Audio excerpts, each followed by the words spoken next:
ইরানের সর্বোচ্চ নেতা আয়াতুল্লাহ আলী খামেনি যুক্তরাষ্ট্র আর ইসরায়েলের হামলায় নিহত হওয়ার পরে এখন মধ্যপ্রাচ্যের নানা দিকে ছড়িয়ে পড়েছে সংঘর্ষ।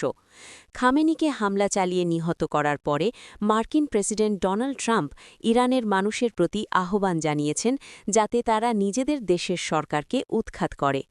ইরানও জবাবি হামলা চালিয়ে ইসরায়েল, বাহরাইন, কুয়েত, কাতার, সংযুক্ত আরব আমিরাত, জর্ডান, সৌদি আরব, সাইপ্রাসের ওপরে ক্ষেপণাস্ত্র আর ড্রোন নিক্ষেপ করেছে।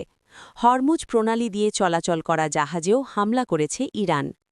ইরান সমর্থিত লেবাননের শিয়া সশস্ত্র গোষ্ঠী হেজবুল্লাহ সংঘর্ষে যোগ দিয়ে লেবাননের অভ্যন্তরে তাদের ঘাঁটিগুলো থেকে ইসরায়েলের দিকে রকেট নিক্ষেপ করছে।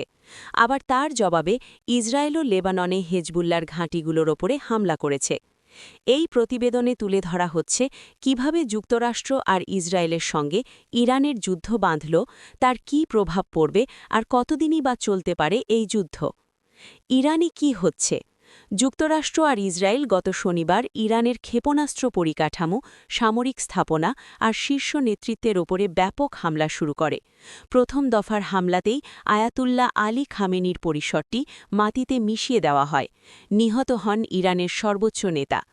ইসরায়েল ডিফেন্স ফোর্সেস জানিয়েছে যে বেশ কয়েকজন জ্যেষ্ঠ ইরানি রাজনৈতিক ব্যক্তিত্ব এবং ইসলামিক রেভলিউশন গার্ড কোর বা আইআরজিসির বেশ কয়েকজন নেতাও নিহত হয়েছেন।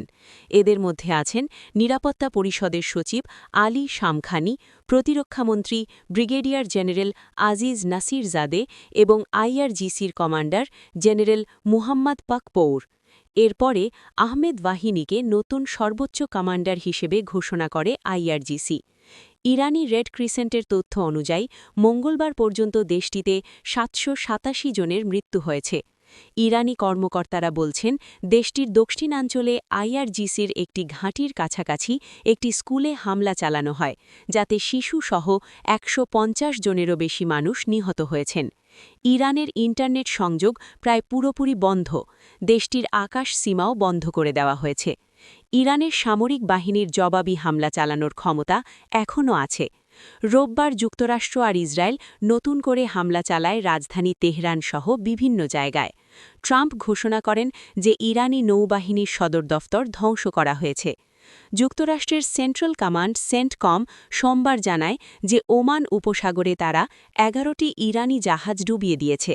এখন ওই এলাকায় আর কোনো ইরানি জাহাজ নেই বলেও দাবি করা হয়। যুক্তরাষ্ট্র আর ইসরায়েল কেন ইরানের ওপরে হামলা চালাল? ডোনাল্ড ট্রাম্প বলেছেন যে এই হামলার লক্ষ্য ছিল ইরান যাতে পারমাণবিক অস্ত্র বানাতে না পারে সেটা নিশ্চিত করা। আমরা তাদের মিসাইলগুলো ধ্বংস করে দেব, ওদের মিসাইল কারখানাগুলো মাটিতে মিশিয়ে দেব, পুরোপুরি মুছে দেওয়া হবে ওগুলো। গত শনিবার সামাজিক মাধ্যম ট্রুথে পোস্ট করা ৮ মিনিটের একটি ভিডিওতে বলেছিলেন ট্রাম্প। ইরানের মানুষের উদ্দেশ্যে ট্রাম্প বলেন তারা যেন ধর্মীয় নেতাকেন্দ্রিক সরকারকে উৎখাত করার প্রস্তুতি নেন। আমাদের কাজ শেষ হলে নিজেদের সরকারের দায়িত্ব নিন, আপনাদেরই দায়িত্ব নিতে হবে।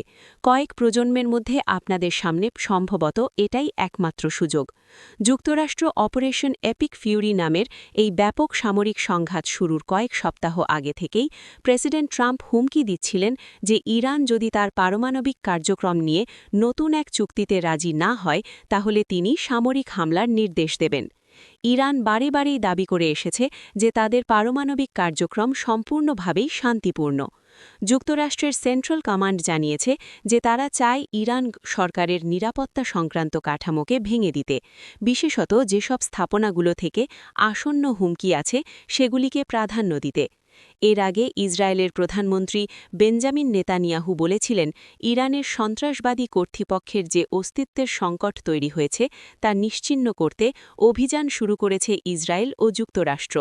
ওই হামলাগুলোকে ইরান বিনা প্ররোচনায় চালানো, বেআইনি এবং অবৈধ বলে বর্ণনা করেছে। গোটা অঞ্চলে ব্যাপক পাল্টা হামলাও চালিয়েছে ইরান।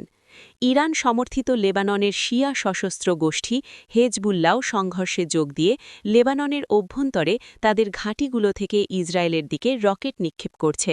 আবার তার জবাবে ইসরায়েলও লেবাননে হেজবুল্লার ঘাঁটিগুলোর ওপরে হামলা করেছে। ইরান সরকারের মিত্র এই সশস্ত্র গোষ্ঠীটি বলেছে যে তারা খামেনির হত্যার প্রতিশোধ নিতে চাইছে। লেবাননের কর্মকর্তারা বলেছেন যে ওই হামলায় এখনও পর্যন্ত কয়েকজনের নিহত বা আহত হয়েছেন। আবার কয়েকদিন ধরে হামলা চলতে পারে এমন ইঙ্গিত দিয়ে ৫০টি গ্রামের বাসিন্দাদের সরিয়ে নিতে আহ্বান জানিয়েছে ইসরায়েল। যুদ্ধ কিভাবে অর্থনীতি আর জ্বালানির দামকে প্রভাবিত করছে? মধ্যপ্রাচ্যের অস্থিরতা বিশ্ব অর্থনীতিতে প্রভাব ফেলতে শুরু করেছে, কারণ গালফ অঞ্চলের গুরুত্বপূর্ণ জ্বালানি শিল্প লক্ষ্যবস্তুতে পরিণত হয়েছে। কাতারের রাষ্ট্র পরিচালিত জ্বালানি সংস্থা বলেছে যে ইরানি হামলার কারণে তারা তরলীকৃত ন্যাচারাল গ্যাস উৎপাদন বন্ধ করে দিয়েছে, যার ফলে সোমবার গ্যাসের দাম ৫০% বৃদ্ধি হয়েছে। সৌদি আরবের রাস তানুরা তৈল শোধনাগারে ইরানের ড্রোন হামলার পরে ওই স্থাপনাটি আংশিকভাবে বন্ধ করে দিতে হয়েছে বলে সৌদি জ্বালানি মন্ত্রণালয় জানিয়েছে। ইরান আগেই সতর্ক করে দিয়েছিল যে হরমুজ প্রণালী দিয়ে যাতে কোনো জাহাজ না চলাচল করে। গুরুত্বপূর্ণ ওই প্রণালীটি দিয়ে যেসব জাহাজ চলাচল করে সেগুলোতেই প্রায় ২০% তেল আর গ্যাস বহন করা হয়। জ্বালানি তেলের বিশ্বব্যাপী দাম ১০% বৃদ্ধি হয়েছে। এর ফলে পেট্রোলের দাম বৃদ্ধি আর তার বিরূপ প্রভাব আন্তর্জাতিক অর্থনীতির ওপরেও পড়তে পারে এমন আশঙ্কা তৈরি হয়েছে।